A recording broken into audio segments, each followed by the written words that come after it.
I think it's a smart play right now. It doesn't behoove the Brooklyn Nets to make their best offer when James says, I only want to go there. And it doesn't behoove the Rockets to negotiate in a closed market. So as a result, we're probably going to get, as Zach said, that waiting game. You know, Rachel, beyond what Brian and Zach are pointing out, you know, I've talked to some people around Houston, and part of this also is that Tillman Fertitta feels very hurt by this, by the idea that, you know, he hired Steven Silas kind of as an olive branch with the players. He was leaning toward Jeff Van Gundy. They wanted Ty Lue. Ty Lue ends up with the Clippers, so they end up with Steven Silas as kind of like the compromise between the two different parties. And so the players signed off on it and then almost immediately said, yeah, by the way, trade us. And if that were the case from the beginning, well, then Tillman would have hired the guy he wanted to hire to start with. So I think part of this is beyond what Brian is talking about, leverage and negotiation, which I think is astute from Houston's perspective. Part of it also is like, nah, to hell with that. I'm not sending you where you want to go. You're going to be here. And that, when you hear that statement of we're prepared for it to get uncomfortable, that is them sending out the flare that, yeah, that's right. I don't care what you say. We're going to make this real uncomfortable. I don't know if that's a good strategy of announcing it, but it does definitely indicate of the level of hurt from the Rockets' standpoint. You know yeah, what? that was a quote to our Tim McMahon. Paul, if you were James Harden, how would you play this? Well, I mean, he's already played it the way he wants to play it. He's showed that he's been disgruntled.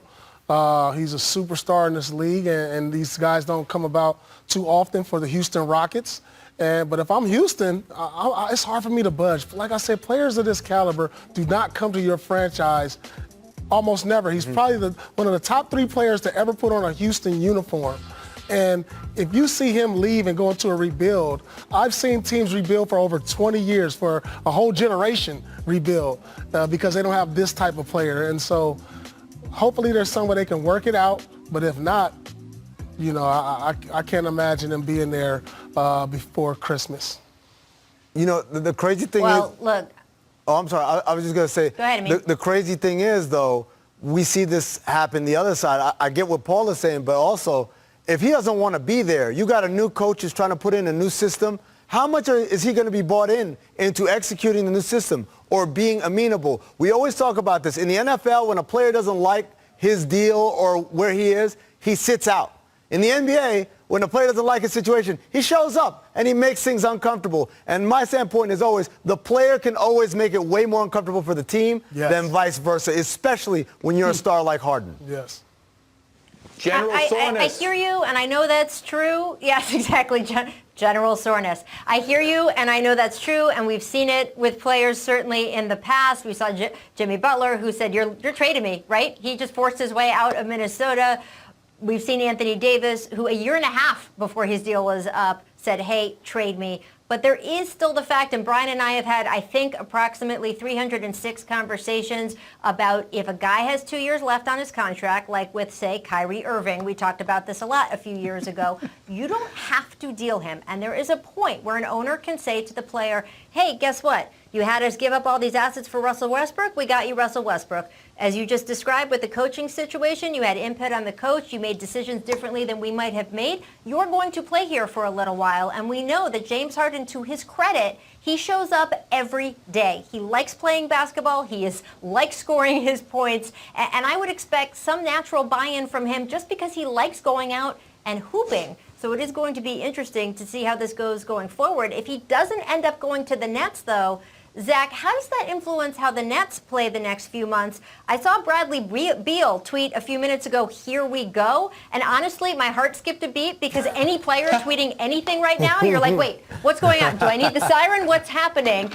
Bradley Beal has said that he wants to stay in Washington and see how things work out with John Wall. But obviously, he has been a target and a guy that people have mentioned in Brooklyn.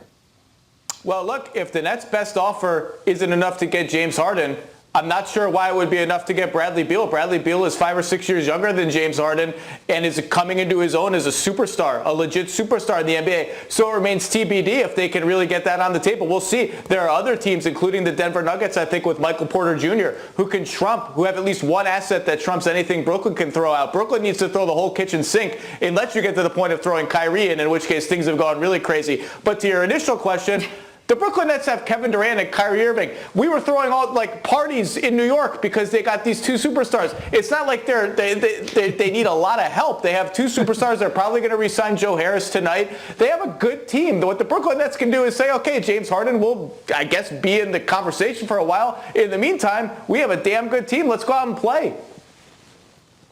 Well, first of all, I want to clarify. Are you saying you would rather have Bradley Beal on your team than James Harden if you're the Nets? No, I'm just saying that I think their trade value, if and when they hit the market, should probably be equal, even though James has accomplished much more in his career. He's 5 years older. He's 2 years away from negotiating another max contract. I think their trade value would be about the same. Bradley Beal is only 26. It feels like he's been in the league forever. He's still young. Absolutely. And look, to your point, they don't need a lot else necessarily, but Kyrie Irving himself has come out to the media and say that they need to make some upgrades to the roster. So we will be watching what they do there. Zach, thank you so much for joining us here. Coming up,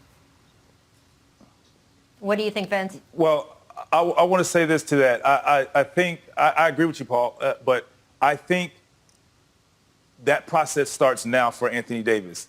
He has a year, a championship under his belt. He understands what it takes, how you carry yourself, how to go about it. So I think that process and the transition starts next year or this coming season as far as just going about it, taking over, being the focal point. Yeah, it's still going to fall into LeBron James' hands, like Paul said. Like, if he's on the team, LeBron James is your go-to guy, is your everything. But more practice, in due time, you'll see it change hands. Well, look, the partnership that LeBron and Anthony Davis have together, it's something that, Brian, I don't feel like I have seen since he and Dwayne Wade really put their heads together and have really been all for one on just, I want you to do well, you want me to do well, we're going to steer this ship together. You get the sense with the Lakers that they really are of one mind, and Anthony Davis is such a good partner for LeBron. As you've looked